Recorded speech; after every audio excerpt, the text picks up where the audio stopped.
Hello' বন্ধুসকল, স্বাগতম জনাইছোঁ আমাৰ চেনেলৰ আৰু এটা নতুন ভিডিঅ'লৈ। আশা কৰোঁ সকলোৱে ভালে আছে। মোৰ সন্মুখত চাব পাৰে এইগিলা হাজাৰী পিন কঁঠাল বুলি কোৱা হয় পুলি।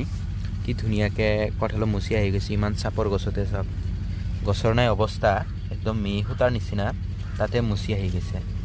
গছটো যেতিয়া ডাঙৰ হ'ব তেতিয়া কেনেকুৱা কঁঠাল লাগিব একবাৰ ভাবি চাওক আপোনালোকে। প্ৰত্যেকটা গছতে এইটোতো মুচি আহি গৈ চাওক, এইটো চাওক, প্ৰত্যেকটা গছতে মুচি আহিছে, এইগিলা গোটেই মুচি আহিছে। আৰু এইফালে বহুত পুলি আছে। যদি আপোনালোকৰ লাগে আমাৰ লগত যোগাযোগ কৰিব, আমাৰ নাৰ্চাৰীত আহিব। এনেকুৱা ফুল গেৰাণ্টি থকা হাইব্ৰিড জাতৰ কঁঠালৰ পুলি ল'ব পাৰিব। আৰু বিভিন্ন ধৰণৰ পুলি পায় আমাৰ নাৰ্চাৰীত। আজি মই কঁঠালকেইটা, এইটো চাওক, ডাঙৰ কঁঠাল মাৰি দিছে একেবাৰে, আচৰিত, গছৰ নাই অৱস্থাই চাওক, কি অৱস্থা, মাটিতে মানে কঁঠাল লাগি আছে। এইটোতো হ'ব, ফুলি আছে।